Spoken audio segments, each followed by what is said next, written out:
SPIEL Essen 25 opens in a couple of days from when I'm recording this video, so it's time for my annual Spiel of Regrets video, in which I lament certain things and look forward to other things.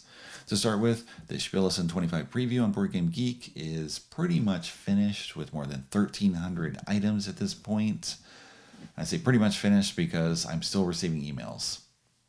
Even as Spiel is about to open, publishers just realizing, oh, wait, there's this list that you've been doing for 15 years? I should add myself to it. I should submit my info.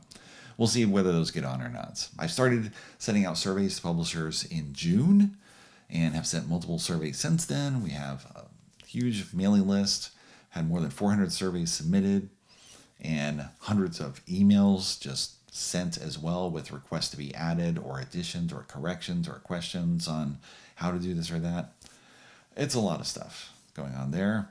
Thanks to Stephen Cordell for helping to make that preview possible. He did a couple hundred surveys on his own, and it's a huge help to get everything up there.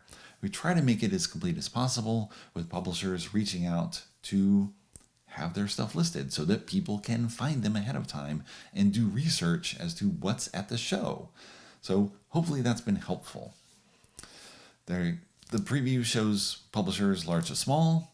I mean, it's got everything that we possibly can based on publishers sending us information and making sure that that is out there for you, because the Spiel app has its own list of games that are available.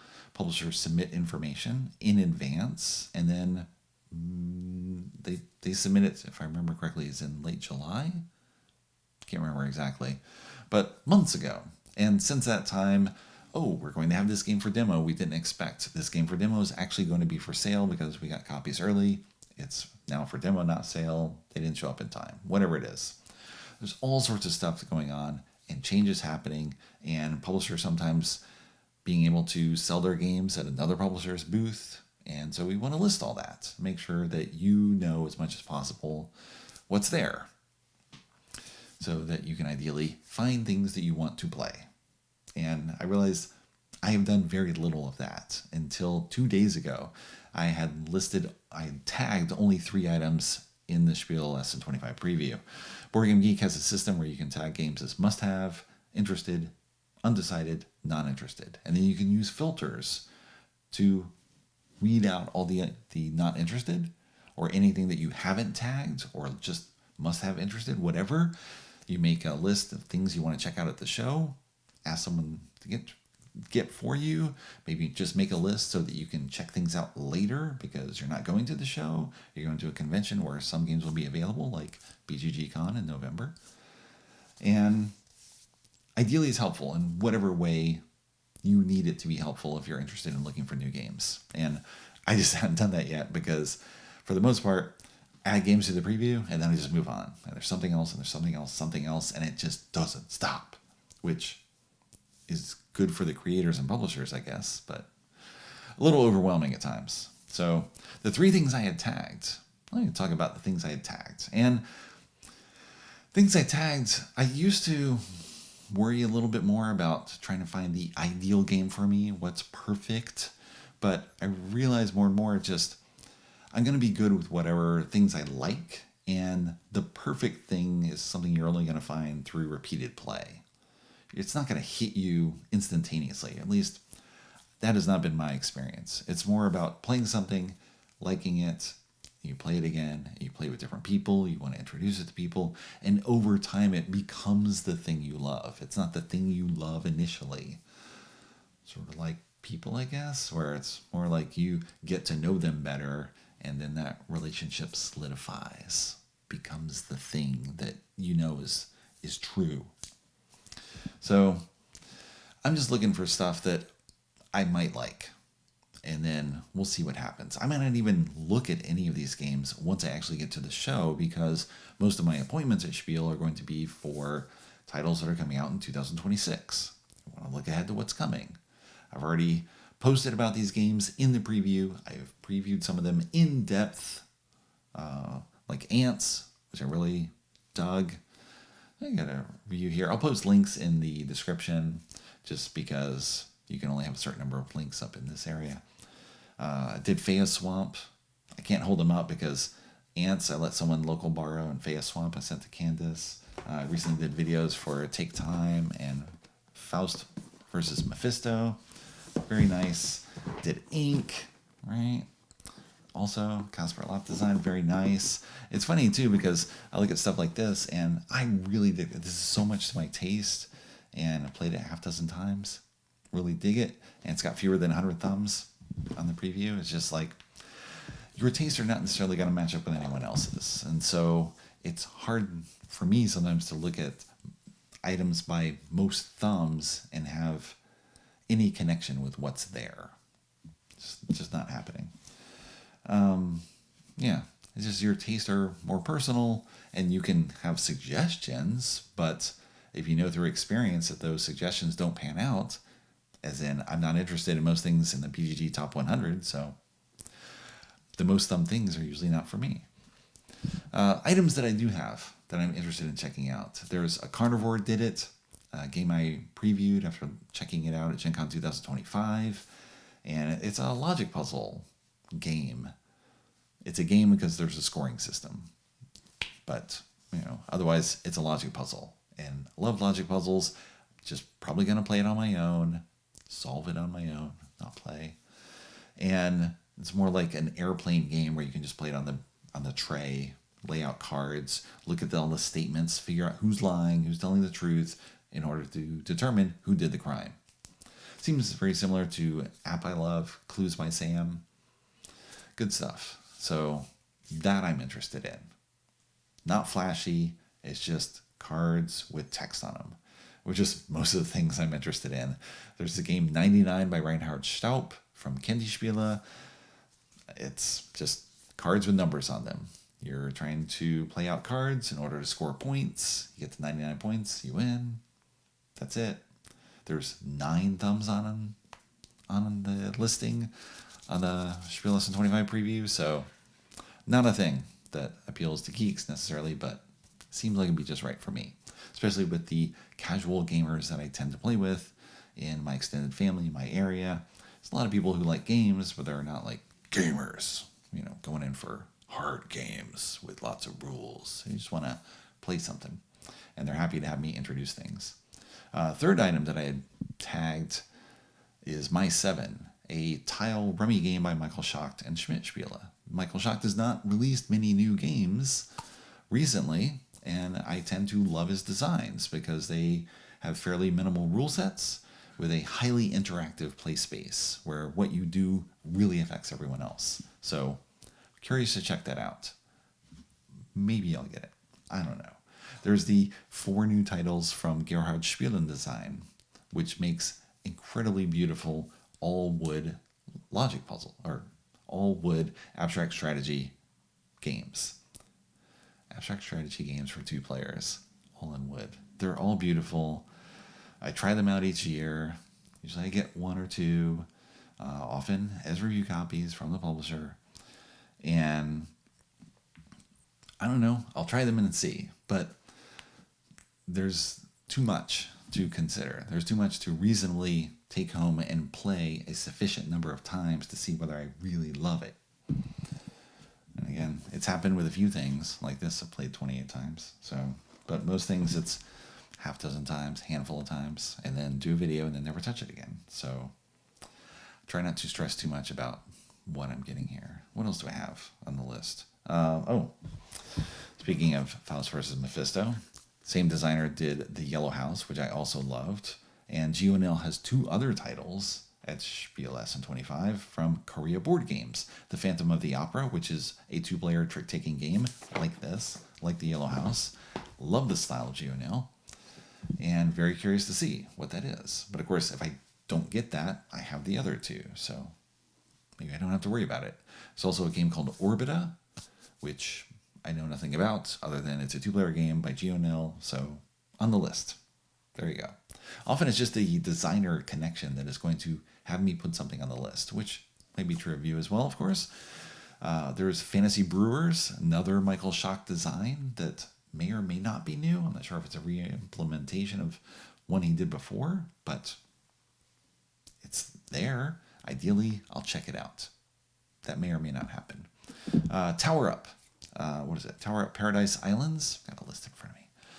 It's an expansion for Tower Up, which I loved, played a dozen times, raved about it in 2024, and then haven't touched since because gotta go play new stuff in order to do more videos. It's the good and bad of this job, right? Again, everything I'm talking about has been review copies so far. No, Tower Up I purchased. Okay. Other things, review copies. And far be it from me to complain about getting review copies of games, but then you play something, review it, do a video, and then never touch it.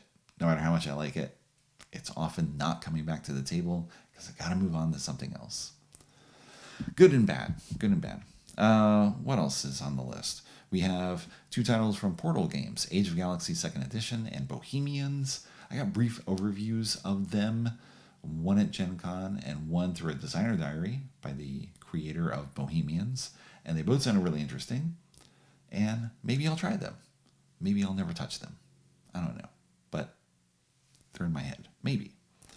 Other simple games. To Win, a title from Blue Orange Games, in which you are trying to be the last player to play cards. You're going to play 2 cards each time, and if you meet certain conditions, you get another card. And so you're trying to play the most stars and the highest number, and cards of the same color. And if you do that, you're going to get more cards, and that will keep you going, and if you outlast everyone else, you win.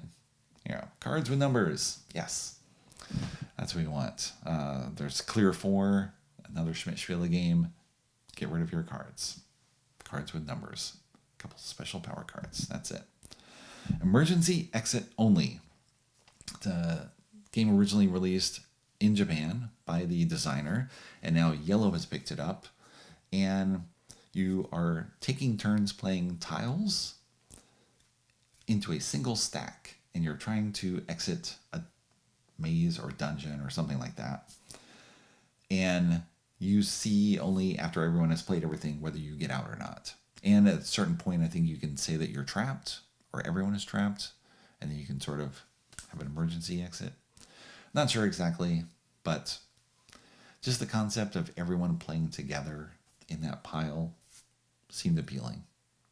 Yellow has another title called 50, which is for 3 to 8 players, I think, in which players are going to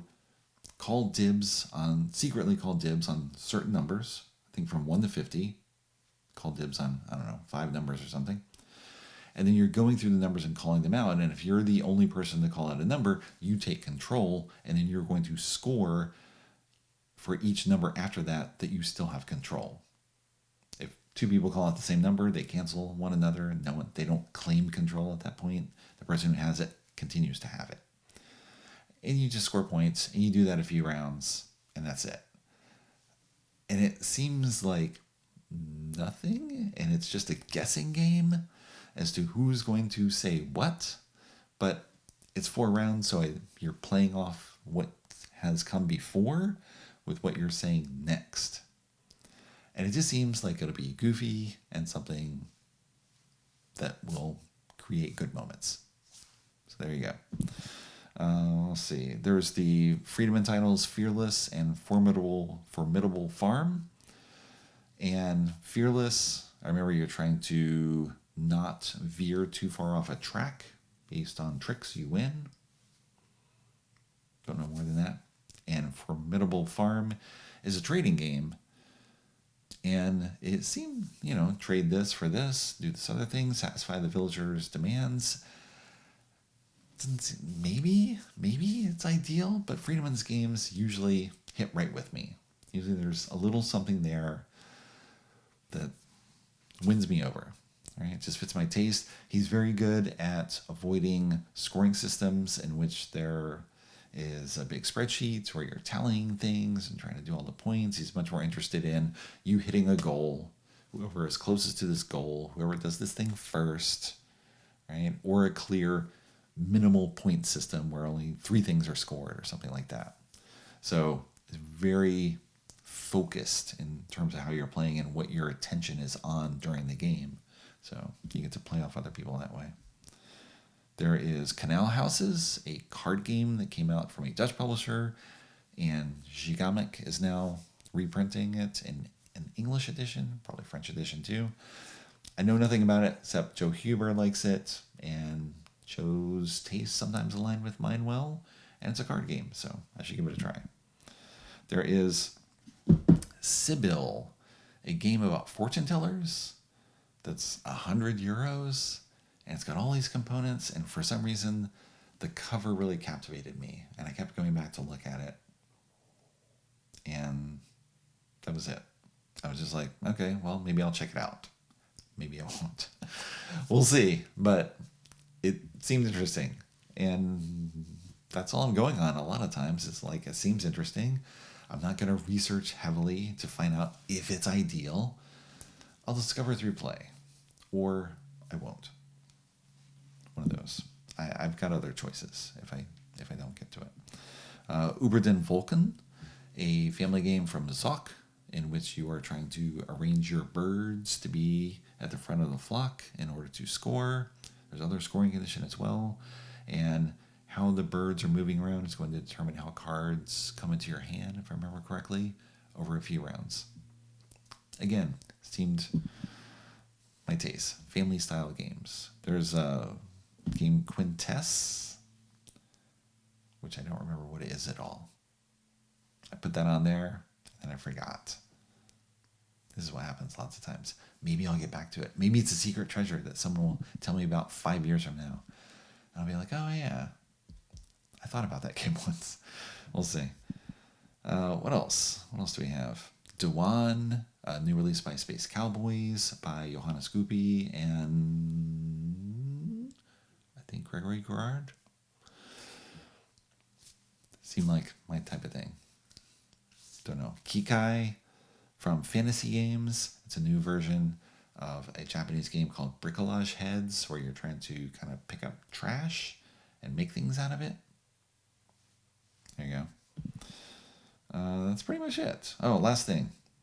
Wie die Karnickel, which is by German publisher Funbot. And it's got 2 bunnies having sex on the cover. 2 bunnies humping. And the game is all about trying to make the most bunnies. And I was just like, now that's the game that you want to have on your shelf. And people look at it and say, what is that? And you get to tell them. And then maybe you play it. Maybe the game's good. I have no idea. It's just the cover seems pretty funny to have around. And just show people, yes, this is what games are. You can do anything in games. So there's that. That's my short list of 26 things, which is not short at all, of course. And then I've got all this other stuff, like the games I've already showed you. I've received review copies of other things, like new editions of older games. There's Waddle. It's an old Cornet von Morcel game. Gypsy King come out in a new edition from Allplay. It's fantastic, and I've played it a couple times on the new edition, and it just reminds me of how much I love Gypsy King, which, why did I stop playing Gypsy King? I don't know, because I put it in a box when I moved, and I haven't opened it again. Too many games, right? So the old game comes back, and you get to discover it. Similar to Botswana, another game, a Knizia design, which is a little stock game. Play a card, grab an animal, which may or may not be on the card you play, because cards all show animals. When all the cards have been played of one animal, the round ends, and the value of each animal is the last card played. Super simple, very much just the simplest stock game you can imagine. You're getting the animal that's the stock. How much is that going to be worth? At the end of the round, play a few rounds out of your score.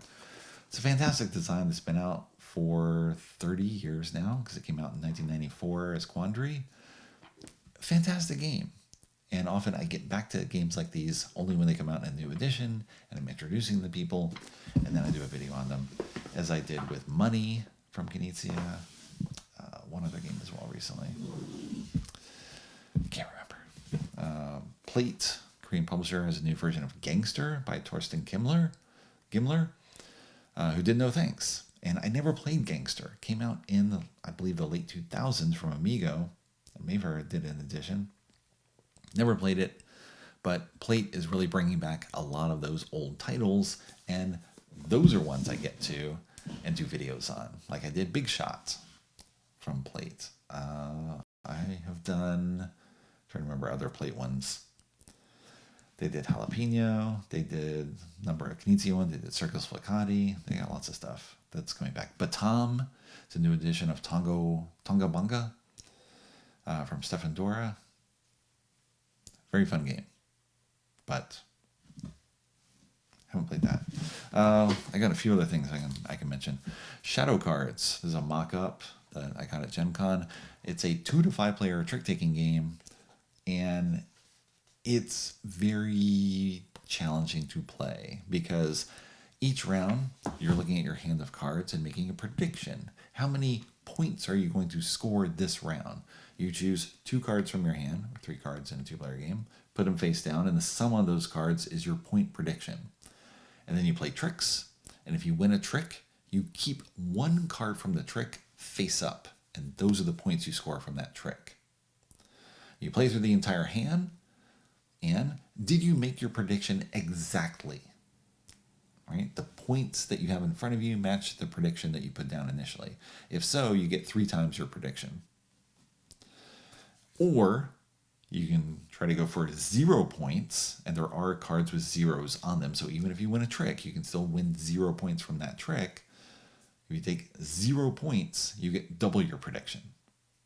Okay? Maybe you try to ditch high cards from your hand, so you're not going to win tricks. But aside from that, if you don't make your prediction, you just score the points that you took. That's it. If you did meet your prediction, then you score your prediction plus the points you took. So you kind of have an incentive to push your prediction higher in order to double those points. But of course, if you don't make the prediction, you just get the points you took. However, if among the people who have made their prediction, but not exactly, you have the highest point total, you score only 3 cards positive that you took, and everything else is negative.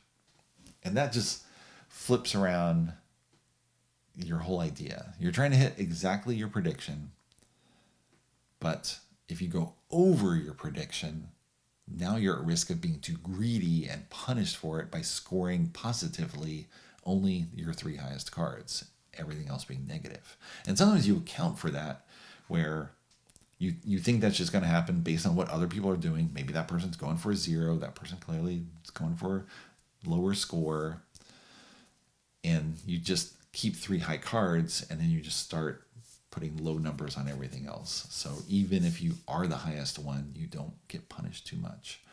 It's super challenging to try to explain the game and then actually play it well. It's a little funky trying to get your head around all that. A game called Beast by Clarence Simpson, and I played a couple times on a review copy.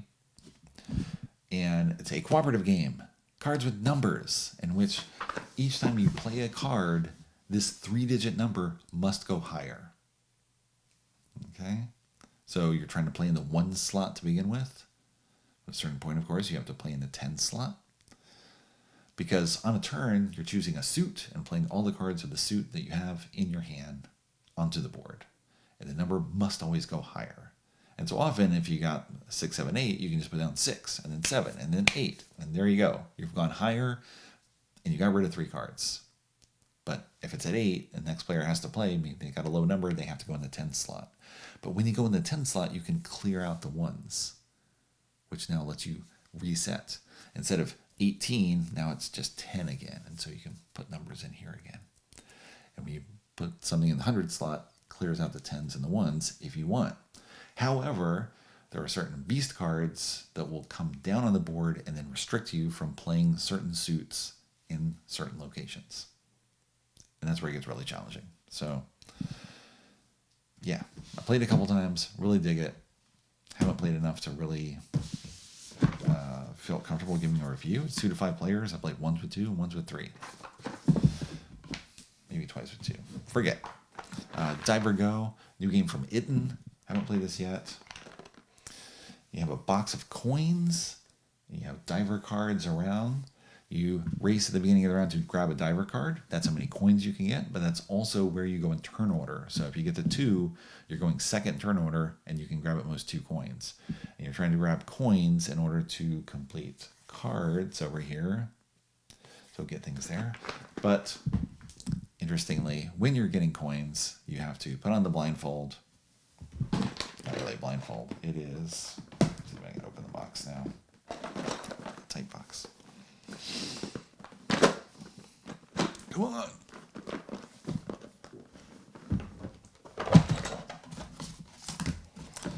You have to hold the blindfold up in front of you while picking out of the box. So you can look at the box, you see everything there, and then you have to put the blindfold on and then grab. And some coins are cursed. You get cursed ones, you have to throw back the regular ones. So it seems very silly, but something to be good with casual people. So cool. That's a review copy, of course. Coloro. This, I love Stefan Spiele abstract strategy games. It's a 2-player game which you're trying to grab things off the board. Don't know yet. Haven't read the rules. This just showed up. Ralph Zerlinda has, I think, a dozen games or so that are going to be at this year's show. He has not published a huge amount of games in the past, but apparently he went full-time or stepped up, or it's just the right moment where everything gets published at once. We're talking with designers where they'll have, this game was signed 4 years ago, and this game was signed 3 years ago, and 2 years, whatever, and they all just hit at once. And sometimes it's good, sometimes not, because you have someone, there was a year, I think Stefan Feld had 4 titles out, and you could just be like, yes, I'm going to get every Stefan Feld. But some people are just like, I'll get 1. I'll figure out which one I want. I'm not going to do them all. That's just a bit much. 2-player only game Dogfight showed up from Korea Board Games. They didn't send, I didn't request Dogfight. They just sent me Dogfight. I'm not sure why. I guess they thought it would be to my taste. But if they'd sent it to UNL Games, I actually would have played them ahead of time. And this is still in shrink at the moment because I just haven't got to it. Yeah, I know. Boo-hoo. Get to things at some point. So there you go. Things I'd lament. Games not listed. Games not played. Publishers, I know, they send stuff. They hope I write about it. Get coverage. People will read about it. Be interested. I understand that. I do what I can. I don't get to lots of other things. Sorry.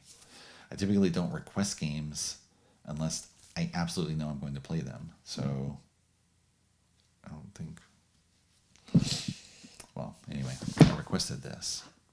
So I got to play more. And I really got to do Beast. But everything else is sort of like, here you go. What else? Oh, that's mostly it. I think I'm going to be looking at games coming out in 2026. Going to be writing from the show. Going to have lots of pictures. Try to post as much as I can from the show. But I value sleep there more than I value getting a post out. So we'll see how that works. Because there are events in the evening, often where you get to look at upcoming games or play new games or whatever. And so try to get take advantage of as much information as I can while I'm there, and then write about stuff later. See what I can do. I have one BGG keychain to give away. Only one from what we had earlier. I've got some badge stickers as well. If you run into me, I'll give you a badge sticker until I don't have any more. I think that's it. I don't know. It's always just a stew here, and then I'll get on the plane, and then I'll just be like, okay, well, now it's done. Now I just have to look forward to the show itself and see what's there. And then more stuff gets piled in, and then we got to write about that too. We'll see. Lots of stuff coming. Hopefully the preview's been useful to you. Hopefully the individual game previews have been useful if you've looked at any of those. And I don't know. Hopefully things are useful. I'm running out of steam here. I am done. I am so ready to just go to sleep. Okay, that's it. Out.